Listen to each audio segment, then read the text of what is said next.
Bienvenue dans cette série que j'inaugure, bienvenue dans cette série en immersion. Je fais beaucoup parler mes invités thérapeutes de leur parcours, de ce qui les a aidés sur leur chemin. Alors aujourd'hui, j'ai envie de partager avec vous ce qui m'aide à avancer et à grandir. Pour cette série en immersion, je vous emmène avec moi lors d'un stage de méditation que j'ai vécu au mois d'août en Ardèche. Alors comme d'habitude, vous le savez maintenant, si vous aimez la petite voix, vous pouvez me le dire en laissant de bonnes notes et des commentaires sur votre plateforme de podcast favorite. C'est comme cela que je remonte dans les classements et que de nouveaux auditeurs pourront découvrir la petite voix. Allez, installez-vous confortablement, fermez les yeux, prenez une bonne inspiration. La petite voix en immersion, c'est parti!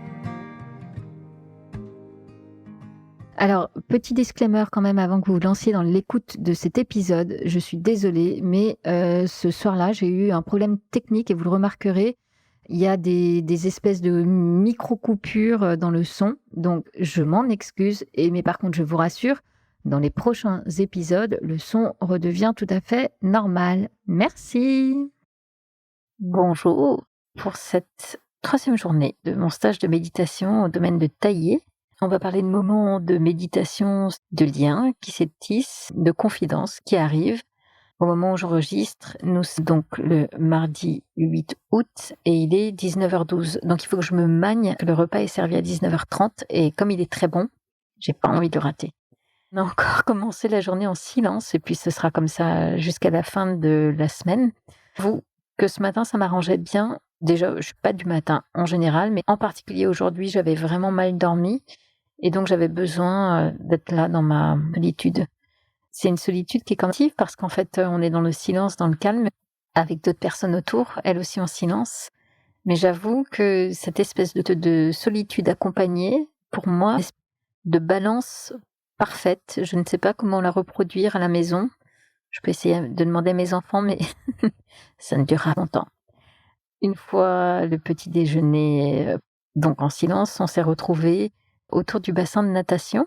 Pour vous le représenter, en fait, c'est au bout d'un grand terrain, j'allais dire vert, oui, d'herbe, qui se trouve devant tous les bâtiments, toutes les habitaires, parce qu'il y a donc plusieurs bâtiments comme ça. Il y a ce grand terrain vert, et au bout, il y a un bassin pour nager, mais naturel. Donc, c'est pas l'eau chlorée et bleue magnifique piscine, c'est plutôt un vert a priori peu engageant, mais on peut s'y baigner. On a posé nos tapis de yoga comme un matin. Ce qui changeait en revanche aujourd'hui par rapport à hier matin, c'est que certes, il y avait encore un qui venait nous chatouiller la peau, mais le soleil tapait bien plus fort. Hier matin, j'avais vraiment besoin de mettre un pull et pas besoin de pull. J'aurais même dû penser à ma crème solaire et mon chapeau que j'avais oublié et qui m'ont un peu manqué, je dois dire.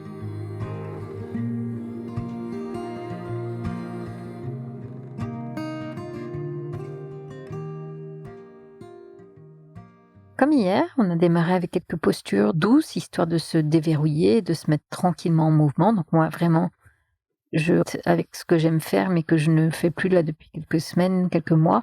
Donc ça me fait du bien. Je sens que mon corps me remercie. Et puis dans toutes les postures, il y en a une vraiment plus longtemps. C'est la posture de l'enfant. Donc si vous faites du yoga, je parle. En réalité, c'est être roulé en boule sur soi-même. On a la tête nous, la tête au sol, voilà, comme j'ai en fait. Moi, c'est une posture que j'aime assez, sauf qu'aujourd'hui, elle était désagréable pour une bonne raison, c'est qu'en fait, le soleil tapait à fond sur mes plantes de pied et qu'on est resté au moins peut-être 10 minutes, et là, c'était très inconfortable. Si vous êtes en train de vous dire que vraiment, embarqué par mon mental pour ne pas être dans la méditation, eh ben, vous avez peut-être raison. C'est peut-être le cas. En tout cas, voilà ce que j'ai vécu.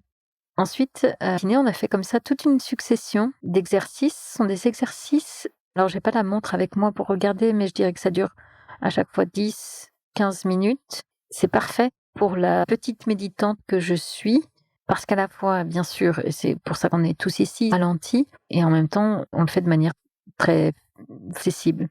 Et surtout, dans le fait comme ça, plusieurs types d'exercices différents, eh ben, ça nous permet de piocher, en fait, avec quel exercice j'arrive à me concentrer, à être dans l'action et à éviter d'avoir trop de pensées qui viennent me parasiter.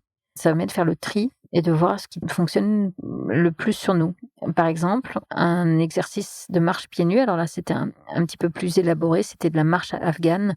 Bon, en réalité, c'est de la marche en conscience, je vous passe les détails, mais c'est de la marche en conscience. Et vraiment, moi, ça, j'adore, parce que comme je vous le disais hier, moi, vraiment, marcher pieds nus dans l'herbe, c'est un vrai kiff. Il y a quelque chose de très enfantin et voilà, c'est dans l'espace, quoi. Je pourrais continuer à vous lister comme ça plein d'autres exercices qu'on a fait dans la matinée. Donc ce lieu, il peut être exactement comme vous voulez. Alors ça peut être un lieu, un souvenir en fait, quelque chose à vous rappeler, la maison de votre grand-mère, ou je ne sais pas, un souvenir, un lieu réel. Ou ça peut être un lieu totalement imaginaire, je sais pas, une yourte dans les nuages par exemple, c'est possible. Ou ce que vous voulez en fait, ou un mélange entre du réel, de l'imaginaire. C'est vous qui le voyez, c'est libre, c'est vous qui le créez de toute façon. C'est le lieu en fait où vous vous sentez bien, où vous êtes à l'aise, où vous pouvez vous sentir vous-même. Donc c'est vous qui voyez à quoi il ressemble et comment il est. Mais avant ça, je vois une précision. C'est qu'en fait, en échangeant avec d'autres participantes cet après-midi, qu'en fait, j'avais complètement zappé certains des exercices, certains moments de méditation. Et pourtant, j'ai vécu des trucs, notamment sur un exercice assez dingue. En l'occurrence, Sandrine nous a guidés dans un exercice de méditation qui était un peu de la visualisation. En fait, quand on inspirait, on voyait entrer de la lumière, voilà, quelque chose de beau et doux. On expirait, on devait sortir de nous, peut-être des petites gouttelettes, ce qui est nos pensées désagréables, nos peurs, nos souffrances, notre colère, tout ça. Et j'avais y mais quand on a reparlé de cet exercice cet après-midi, je me suis rendu compte que moi, je l'avais vécu, j'ai envie de dire presque violent, puisque alors, j'étais dans la méditation, vivement, mais par contre, c'était pas des petites gouttelettes noires. J'ai vraiment serpent sortir de moi, me sortir du ventre. J'ai vu de la boue qui me sortait de la bouche, vraiment comme une cascade. Enfin, franchement, le spectacle était quand même dingue. Je vous l'accorde, il y a de quoi s'interroger sur le vécu à ce moment-là. D'ailleurs, je vous laisse faire de la psychologie de comptoir ou de la vraie psy. Et envoyez-moi toutes vos propositions d'interprétation si vous le voulez par email. Blague à part, ce qui me frappe, au-delà de ces images vraiment qui étaient très très fortes et que j'ai vraiment reçu dans ma chair, c'est qu'en fait j'ai quand même réussi à complètement zapper l'exercice et ressenti et vécu. Ce qui est quand même, je me dis assez chelou. Ça l'est d'autant plus que ça fait écho en fait à quelque chose, je crois, assez souvent dans mon quotidien. C'est cette impression de souvent survoler des moments, de les vivre, mais en fait de aussi vite à autre chose et donc de les oublier, de pas dans ma mémoire, dans ma chair, il y a vraiment je passe à autre chose. Très souvent, quand j'ai un peu cette petite réflexion-là, je disais qu'en fait, c'était lié au fait que je manque de temps, que ma vie est trop remplie et que du coup, je n'ai pas le temps de me poser pour acter, en fait, ces moments-là. Sauf que là, on est quand même en station où franchement, on peut pas dire que je manque de j'ai pas non plus le sentiment d'en avoir, mais je n'en manque pas et pourtant je zappe cet exercice. Je zappe le fait que j'ai vu sortir du serpent, de la boue et tout ça. C'est quand même bizarre. Là encore, envoyez vos questions en tapant psy au 74 22 22 et le gagnant sera tiré au... Bon, évidemment c'est une blague, mais en tout cas ça m'interpelle. Pourtant, il y a une ironie dans cette histoire que je suis en train de vous raconter, c'est que Sandrine nous demande de poser un peu notre attention pour la journée à venir.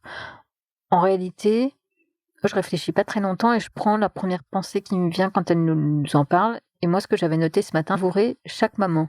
Alors peut-être est-ce que je les savoure, mais en fait, il en reste rien après. Et miné, je passe à autre chose. C'est vraiment, ça m'interpelle.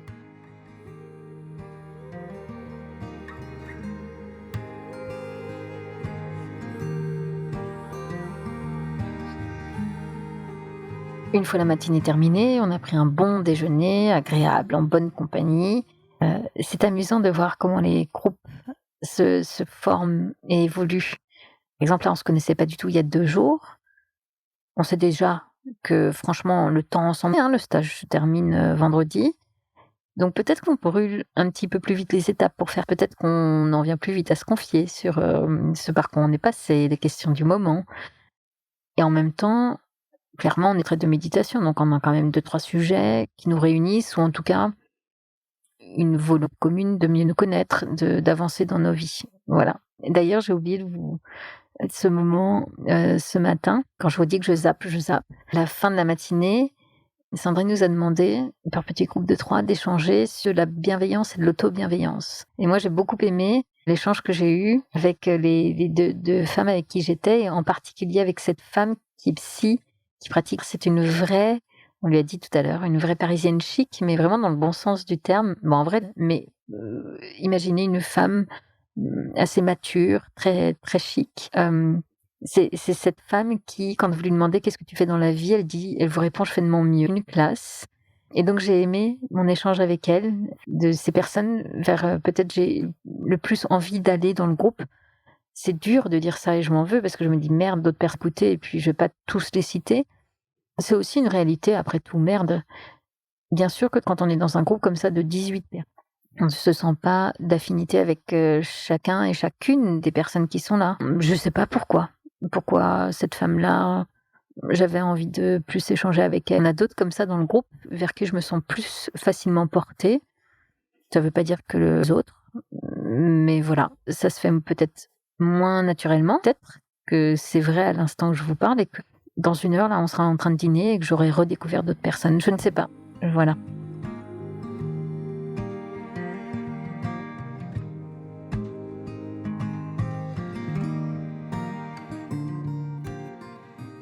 Et donc, c'était une après-midi libre. J'avoue que j'en ai profité pour me faire une petite sieste. J'avais pas très envie de continuer à échanger avec les uns et les autres, aussi sympathiques soient-ils. Ça fait aussi tellement du bien de se poser. Et je sais, moi, à quel point j'aime être seule. Donc voilà, j'étais dans ma petite chambre en bois, celle dans laquelle je suis en train d'enregistrer au moment de vous parler. Et c'est quand même retrouvé. On était un petit groupe de 5 femmes, là, on s'est retrouvés pour marcher parce qu'en fait, le domaine du Taillé, là, il est immense. Et donc, il y a plusieurs chemins possibles de randonnée. Voilà. Et donc, on était 5. Et alors, moi, ce qui m'a sauté, pas au visage, mais peut-être au nez, c'est que on part donc, on passe dans le domaine. Donc, en fait, on part du restaurant, enfin, du point principal, là. Et puis on grimpe une petite montagne de roches, une colline, pardon, pas une montagne, une petite colline de roches. Et puis arrivé là-haut, moi, ce qui m'a saisi des pins, quoi. Et là, ça vous emporte, ça vous embaume.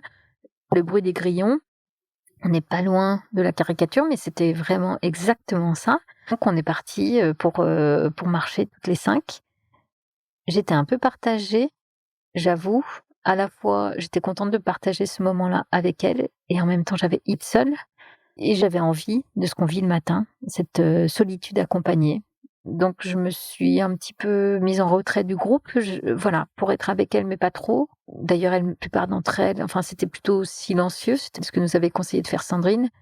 Donc voilà, on était peu dans les bavardages et plus dans, voilà, moi j'avais envie de profiter de ce moment, toucher l'écorce des arbres, saisir des feuilles mortes et les écraser dans la main pour en faire des confettis. Enfin, bref, j'essaie quand même de continuer un petit peu, c'est de pleine conscience. Après tout, on est là pour ça.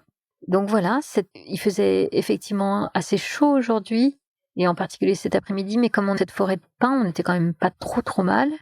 Bon, en revanche, notre petite aventure a tourné court assez vite puisque l'une d'entre nous a glissé sur une pente qui était d'ailleurs assez raide et elle s'est blessée alors très légèrement, mais du coup on a un peu revu nos projets et on est rentré plus vite que prévu et trouvé pour goûter à l'ombre de la tonnelle du restaurant et puis ben voilà, on a compté plus en silence mais plus dans l'échange et les confidences. C'est joli de voir comment ça se tisse dans le groupe, comment on la part certainement plus vite qu'avec des gens qu'on rencontrerait dans notre quotidien. Enfin, vraiment, ça m'a beau et touchant. Et c'est aussi pour ça, d'ailleurs, que j'aime faire ce genre de stage. Les confidences étaient tellement chouettes qu'on les a prolongées. Je suis partie avec une des participantes. Pareil, le contact est facile, mais je pense que très clairement, elle a un contact avec tout le monde. Mais non seulement le contact est facile, mais on a des profils un petit peu similaires. Et je pense que comme on était un petit peu resté sur notre fin, on a pu marcher autant que prévu. On est reparti. Bon, en réalité, on a Bref, c'était pas de la grande rando, mais c'était très agréable et j'avais envie de lui partager une question que je pose beaucoup à moi-même, mais j'ai pas encore toutes les réponses. C'était en gros, comment tu expliques, toi, que on connaît les outils mieux, et en particulier la méditation, on a conscience, malgré tout, de se laisser embarquer dans nos quotidiens et où on travaille trop. On a conscience de presque, tu vois, d'être un propre tyran. Et pourtant, on continue. Et surtout, on n'utilise pas les nous faire du bien. Voilà, à peu près. Bon, on a élaboré pas mal de pistes, mais quand même 2-3 lesquelles on s'est toutes les deux retrouvées. Et du coup, ça fait du bien parce qu'on se comprend. C'était le syndrome de la bonne élève. Et ça, vraiment, je sais pas si c'est un truc de sion ou un truc de femme, mais ce truc de vouloir toujours bien faire. Et tant qu'on nous en demandera, en fait, on continuera à faire. Et puis, c'est comme un truc... le mot m'échappe, mais ça ne s'arrête jamais, en fait, puisque du coup, on ne fait jamais assez. En tout cas, les personnes en face vont toujours comprendre qu'on peut continuer à remplir le seau. Et nous, après, on court. Ce truc de je veux être une bonne élève parce que je sais pas. Qu'est-ce qu'on risque si on ne l'est pas? On n'a pas encore trouvé la réponse. Peut-être faut-il l'expérimenter pour le savoir. Et puis, il y a aussi, et ça, c'était hyper intéressant de voir, je pense que je me l'étais jamais élaboré à ce point-là. Il y a vraiment un truc de se prouver à soi-même, certainement aussi au monde, que on est des femmes fortes, indépendantes, libres, mais finalement, en fait, on devient des vrais mecs. À pouvoir dire, regarde, moi, je travaille beaucoup, j'ai un agenda très rempli, ça veut dire que c'est très important. Et ça, voilà, on s'est retrouvés toutes les deux dans ce biais. J'ai pas la clé pour en sortir, mais le fait de l'avoir posé, d'en avoir eu conscience, comme ça, en parlant toutes les deux, et je me dis que c'est un début. On en reparlera. Bon. Maintenant que je vous ai raconté ma journée, j'ai 2 minutes de retard pour le repas. Donc, je ne sais pas, je reviendrai ce soir. S'il se passe quelque chose de particulier, je reviendrai vous faire un petit coucou. Si c'est pas le cas, je vous demain pour le récit de cette prochaine journée de stage de méditation au domaine taillé. Je vous jure, par contre, je me sens bien. Donc, voilà, on va rester là-dessus pour aujourd'hui. Bye.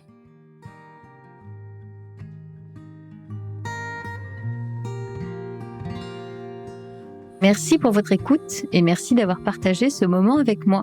Je vous donne rendez-vous demain pour la suite. Si vous souhaitez prolonger l'échange, voir les photos de ce stage, alors je vous donne rendez-vous sur Instagram et Facebook. Vous me trouverez tout simplement en recherchant La Petite Voix, le podcast. À bientôt!